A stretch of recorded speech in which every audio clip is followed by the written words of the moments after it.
Giyotin nədir? Giyotin edam aləti olub. 1792-ci ildə Fransız inqilabından məşhur olub.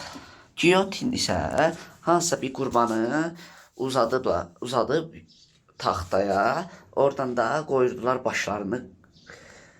Həm də orada da giyotini işə salaraq bıçağı da işə düşürdü. Həm də qurbanın orada başı kəsilirdi. Onu yaradan isə doktor giyotin olmuşdur.